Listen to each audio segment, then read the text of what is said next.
Hi friends, ಇವತ್ತಿನ video ತುಂಬ interesting ಆಗಿರೋದ್ರಿಂದ ಕೊನೆ ತನಕ ನೋಡಿ. ಎಲ್ಲಿ ಸ್ಕಿಪ್ ಮಾಡಿಬಿಡಿ. ಸ್ಕಿಪ್ ಮಾಡಿದರೆ ವಿಡಿಯೋ ನಿಮಗೆ ಕಂಪ್ಲೀಟ್ ಅರ್ಥ ಆಗೋದಿಲ್ಲ. ವಿಡಿಯೋ ಇಷ್ಟ ಆಗ್ತಾ ಇದೆ ಅನಿಸಿದೆ ದಯವಿಟ್ಟು ಒಂದು ಲೈಕ್ ಮಾಡಿ ಮತ್ತು ಶೇರ್ ಮಾಡಿ, ಸಬ್ಸ್ಕ್ರೈಬ್ ಮಾಡಿ.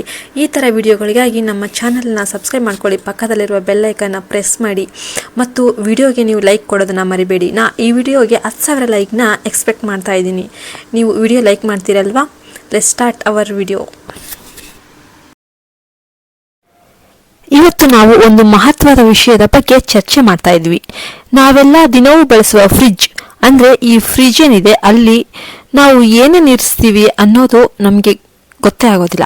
ಆದರೆ ಕೆಲವೊಂದು ವಸ್ತುಗಳನ್ನ ಫ್ರಿಡ್ಜ್ ಒಳಗೆ ಇಡೋದ್ರಿಂದ ಉತ್ತಮ ಆರೋಗ್ಯದ ಮೇಲೆ ನಕಾರಾತ್ಮಕ ಪರಿಣಾಮ ಬೀಳಬಹುದು ಅನ್ನೋದನ್ನ ಬಹುಪಾಲು ಜನರಿಗೆ ಗೊತ್ತೇ ಇಲ್ಲ. ಇವತ್ತು ಆ ದೋಷಪೂರ್ಣ ವಸ್ತುಗಳ ಬಗ್ಗೆ ತಿಳಿಯೋಣ ಮತ್ತು ಯಾಕೆ ಅವುಗಳನ್ನ ಫ್ರಿಡ್ಜ್ನಲ್ಲಿ ಇಡಬಾರ್ದು ಅನ್ನೋದನ್ನ ವೈಜ್ಞಾನಿಕವಾಗಿ, ಆಧ್ಯಾತ್ಮಿಕವಾಗಿ ಮತ್ತು ವಾಸ್ತುಶಾಸ್ತ್ರದ ದೃಷ್ಟಿಯಿಂದ ಕೂಡ ವಿವರಣೆ ಮಾಡ್ತೀನಿ. ಮೊದಲನೇದಾಗಿ, ನಾವೆಲ್ಲ ಹಣ್ಣುಗಳನ್ನ, ಹಾಲನ್ನ, ತರಕಾರಿಗಳನ್ನ, ಮಸಾಲ ಪದಾರ್ಥಗಳನ್ನ, ನಿಂಬೆಹಣ್ಣು, ಹೀಗೆ ಎಷ್ಟೊಂದು ವಸ್ತುಗಳನ್ನ ಫ್ರಿಡ್ಜ್ಗೆ ಇಡ್ತೀವಿ. ಆದ್ರೆ ನಿಮ್ಗೆ ಕೆಲವೊಂದು ಹಣ್ಣುಗಳು ಫ್ರಿಡ್ಜ್ನಲ್ಲಿ ಇಟ್ಟಾಗ ಅವು ಅದರ ಪೌಷ್ಟಿಕ ಮೌಲ್ಯಗಳನ್ನು ಕಳೆದುಕೊಳ್ಳುತ್ತವೆ. ಉದಾಹರಣೆಗೆ ಕಬ್ಬು, ಸೀತಾಫಲ, ಬಾಳೆಹಣ್ಣು, ಮಾವು ಇವೆಲ್ಲ ಫ್ರಿಡ್ಜ್ಗೆ ಇಟ್ಟರೆ ಅವು ಶೀತದಿಂದ ನಾಶವಾಗಿ ನಮ್ಮ ದೇಹದ ಜೀರ್ಣಕ್ರಿಯೆಯ ಮೇಲೆ ಕೆಟ್ಟ ಪರಿಣಾಮ ಬೀರ್ತವೆ. ಇದೇ ರೀತಿ ಹಾಲು ಮತ್ತು ಹಾಲಿನ ಪದಾರ್ಥಗಳನ್ನು ಫ್ರಿಡ್ಜ್ಗೆ ಇಡೋದ್ರಲ್ಲೂ ಕೂಡ ನಿಯಮಗಳು ಇವೆ. ಎಷ್ಟೋ ಜನ ತಯಾರಿಸಿದ ಹಾಲು ಎಷ್ಟೋ ಗಂಟೆಗಳ ಕಾಲ 3 ದಿನ ಹಾಗೇನೆ ಇಡ್ತಾರೆ. ಲ್ಯಾಕ್ಟೋಸ್ ಫಾರ್ಮೇಟ್ ಆಗಿ ಅಜೀರ್ಣ, ಕಫ, ವಾಂತಿ, ಹೊಟ್ಟೆ ನೋವು ಉಂಟು ಮಾಡಬಹುದು. ಮತ್ತೆ ಕೆಲವು ಜನರು ನಿಂಬೆಹಣ್ಣು ಮತ್ತು ಟೊಮೆಟೊ ಕೂಡ ಫ್ರಿಡ್ಜ್ಗೆ ಇಡ್ತಾರೆ. ಆದ್ರೆ ವಾಸ್ತು ಪ್ರಕಾರ ನಿಂಬೆಹಣ್ಣು ಶಕ್ತಿ ಚುರುಕು ಮಾಡುತ್ತೆ. ಅದನ್ನ ಫ್ರಿಡ್ಜ್ಗೆ ಇಟ್ಟರೆ ಅದರ ಪ್ರಕೃತಿ ನಾಶವಾಗಿ ಮನೆಗೆ ನೆಗೆಟಿವಿಟಿ ಹೆಚ್ಚಾಗುತ್ತೆ. ಟೊಮೆಟೊ ಕೂಡ ಶೀತಕ್ಕೆ ತಕ್ಕದಲ್ಲ, ಆದರೆ ತ್ವಚ ಕೆಟ್ಟೋಗುತ್ತೆ. ಅಲ್ಲದೆ ಕೆಲವರು ಹಬ್ಬದ ಪ್ರಸಾದ, ದೇವರ ಅರ್ಚನೆಯ ನಂತರದ ತಿಂಡಿಗಳನ್ನು ಕೂಡ ಫ್ರಿಡ್ಜ್ಗೆ ಇಡ್ತಾರೆ. ಇದು ತುಂಬಾ ದೊಡ್ಡ ತಪ್ಪು. ಇದರಿಂದ ಆ ಪವಿತ್ರ ಶಕ್ತಿ ಆ ಶೀತದಿಂದ ಪ್ರಭಾವಹೀನ ಆಗುತ್ತೆ. ದೇವರ ಪ್ರಸಾದ ತಕ್ಷಣ ಸೇವನೆ ಮಾಡಬೇಕು ಅಥವಾ ದೇವರ ಪಕ್ಕದಲ್ಲೇ ಇರಿಸಬೇಕು. ಪಿತೃಗಳ ತಿಥಿಯ ಅನ್ನವನ್ನು ಅಥವಾ ಶ್ರಾದ್ದದ ದಿನ ಮಾಡಿದ ತಿಂಡಿಗಳನ್ನು ಫ್ರಿಡ್ಜ್ನಲ್ಲಿ ಇಡೋದು ಅತ್ಯಂತ ಅಪವಿತ್ರ. ಇದರಿಂದ ಪಿತೃದೋಷ ಕೂಡ ಉಂಟಾಗಬಹುದು. ಒಬ್ಬ ಮನೆ ಮಂದಿ ಸದಾ ಅಸ್ವಸ್ಥ, ಹಣಕಾಸಿನ ತೊಂದರೆ, ಮನಸ್ಸಿಗೆ ಚಂಚಲತೆ ಇವೆಲ್ಲ ಕೂಡ ಏಕೆ ಬಂತು ಅನ್ನೋ ಪ್ರಶ್ನೆಯ ಉತ್ತರ ಏನಂತಂದ್ರೆ ಇಂಥ ಅನುಚಿತ ಪದಾರ್ಥಗಳನ್ನ ಫ್ರಿಡ್ಜ್ನಲ್ಲಿ ಇಡೋದ್ರಿಂದ. ಮತ್ತೆ ಕೆಲವರು ಉಪ್ಪು, ಬೆಲ್ಲ, ಹಸಿರು ಮೆಣಸಿನಕಾಯಿ ಇವುಗಳನ್ನು ಕೂಡ ಫ್ರಿಡ್ಜ್ಗೆ ಇಡ್ತಾರೆ. ಉಪ್ಪು ಒಂದು ಶಕ್ತಿಶಾಲಿ ಶುದ್ಧಿಕಾರಕ.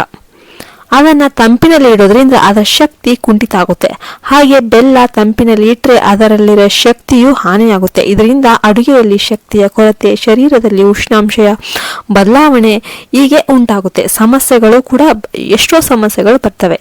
ಇನ್ನು ಕೆಲವರು ಬೇಯಿಸಿದ ಅನ್ನ, ಸಾಂಬಾರ್, ಪಲ್ಯ ಇವೆಲ್ಲ ಕೂಡ ಹೋಗಿ ಫ್ರಿಡ್ಜಲ್ಲಿ ಇಟ್ಬಿಡ್ತಾರೆ.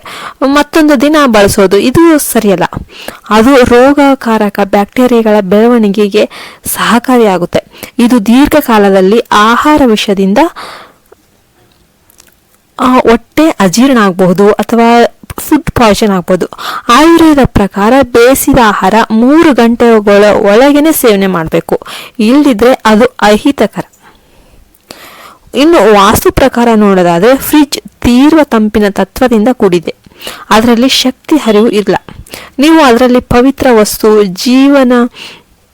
ಜೀವಂತ ಆಹಾರ ಇಡಿದಾಗ ಅದು ಶಕ್ತಿಹೀನವಾಗಿ ನಿಮ್ಮ ಮನೆಯ ಶಕ್ತಿ ಕೇಂದ್ರವನ್ನ ದುರ್ಬಲ ಮಾಡುತ್ತೆ.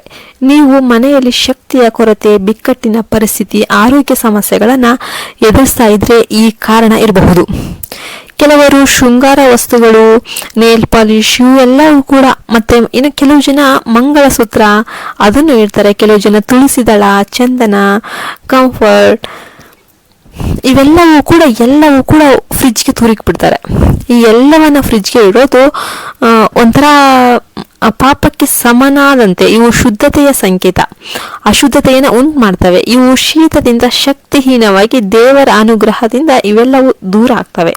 ಮನೆಯಲ್ಲಿ ಮಕ್ಕಳಿಗೆ ಶಕ್ತಿಯ ಕೊರತೆ, ಸರಿಯಾಗಿ ಓದೋದಿಲ್ಲ, ಗಮನ ಇರೋದಿಲ್ಲ, ಕಡಿಮೆ ಆಗ್ಬಿಡುತ್ತೆ ಈ ಗಮನ ಎಲ್ಲ. ಪತಿ ಪತ್ನಿ ನಡುವಿನ ಸಂಬಂಧ ಸರಿಯಾಗಿರೋದಿಲ್ಲ. All could be consequence of this. ಇನ್ನು ಕೆಲವರು ಹಣ್ಣು ಕತ್ತರಿಸಿದ ಮೇಲೆ ಇನ್ನು ಬಾಕಿ ಉಳಿದಿರುತ್ತಲ್ಲ ಅದನ್ನು ಕೂಡ ಫ್ರಿಡ್ಜಿಗೆ ತೂಯಿಕ್ಬಿಡ್ತಾರೆ. ಇದರಿಂದ ಆ ಹಣ್ಣು ಅದರ ತಾಜಾತನವನ್ನ, ಫ್ರೆಶ್ನೆಸ್ನ ಕಳ್ಕೊಂಡ್ಬಿಡುತ್ತೆ. ಇನ್ನು ಅದು ಕೆಲವು ಸಲ ಪಾಚಿ ಕೂಡ ಹಿಡಿದ್ಬಿಟ್ಟಿರುತ್ತೆ. ಇದು ಆರೋಗ್ಯಕ್ಕೆ ತುಂಬ ಹಾನಿಕಾರಕ. ಮನೆಯ ಒಂದು ಫ್ರೈ ಮಾಡಿದ ನುಗ್ಗೆಕಾಯಿ, ಅವಲಕ್ಕಿ, ಶೇವಿಗೆ ಹೀಗೆ ಎಲ್ಲವೂ, ಇನ್ನು ಕೆಲವು ಜನ ಕರಿದ ಪದಾರ್ಥಗಳನ್ನ ಕೂಡ ಹೋಗಿ ಫ್ರಿಜ್ಜಲ್ಲಿ ತುರಿಕ್ತಾರೆ. ಆದರೆ ಇವುಗಳ ಸ್ವಭಾವ ಉಷ್ಣ. ಶೀತದಲ್ಲಿ ಇಟ್ಟಿದ್ರೆ ಗ್ಯಾಸ್ಟ್ರಿಕ್ಕು, ಬಾಯಿ ನೋವು, ಮೂತ್ರದ ಉರಿ ಈ ಥರ ಪ್ರಾಬ್ಲಮ್ಸ್ ಬರ್ತವೆ. ಈ ರೀತಿ ಇನ್ನು ಕೆಲವರ ಔಷಧಿಗಳನ್ನ ಕೂಡ ಫ್ರಿಜ್ಗೆ ತುರಿಕ್ತಾರೆ.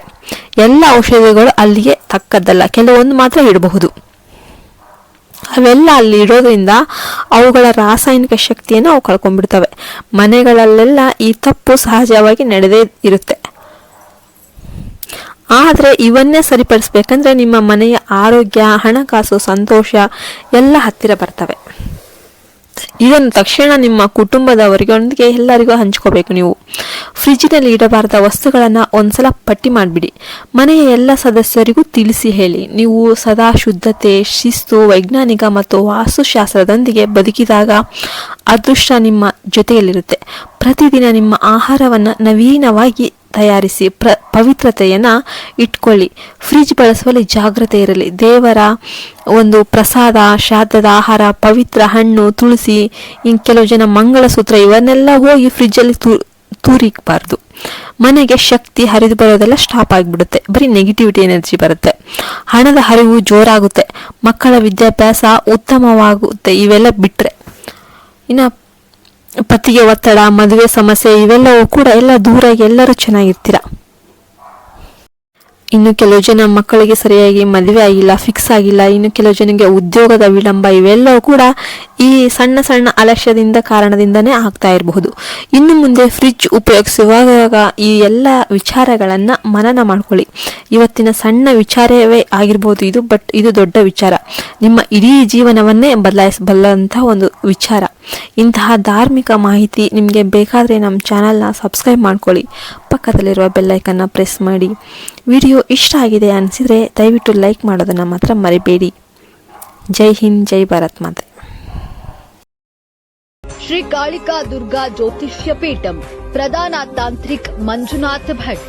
ನಿಮ್ಮ ಸಮಸ್ಯೆಗಳಾದ ಪ್ರೀತಿ, ಪ್ರೇಮ ವಿಚಾರ, ಇಷ್ಟಪಟ್ಟವರು ನಿಮ್ಮಂತಾಗಲು, ಸ್ತ್ರೀ ಪುರುಷ ವಶೀಕರಣ, ಪುರುಷ ವಶೀಕರಣ, ಮಾಟ ಮಂತ್ರ, ವಾಮಾಚಾರ, ಗಂಡ ಹೆಂಡತಿ ಕಿರಿಕಿರಿ, ಗಂಡನ ಪರಸ್ತ್ರೀ ಸಹವಾಸ ಬಿಡಿಸಲು, ಮದುವೆಯಲ್ಲಿ ತೊಂದರೆ, ಸಂತಾನದಲ್ಲಿ ತೊಂದರೆ, ಅತ್ತೆ ಸೊಸೆ ಜಗಳ, ಅಣ್ಣ ತಮ್ಮಂದಿರ ಕಲಹ, ಡೈವೋರ್ಸ್ ಪ್ರಾಬ್ಲಮ್, ಕೋರ್ಟು ಕಚೇರಿ ವಿಚಾರ, ಇನ್ನು ನಿಮ್ಮ ಯಾವುದೇ ಸಮಸ್ಯೆಗಳಿದ್ದರೂ ಚಿಂತಿಸಬೇಡಿ. ಕೇರಳ, ಕೊಳ್ಳೇಗಾಲ ಹಾಗೂ ಕೋಲ್ಕತ್ತಾ ಕಾಳಿಯ ವಿಶಿಷ್ಟ ಪೂಜಾ ಶಕ್ತಿಗಳ ಮೂಲಕ 100ರಷ್ಟು ಪರಿಹಾರ ಮತ್ತು ಉತ್ತಮ ಮಾರ್ಗದರ್ಶನ ನೀಡುತ್ತಾರೆ. ಹಿಂದೆ ಕರೆ ಮಾಡಿ 9591362444 9591362444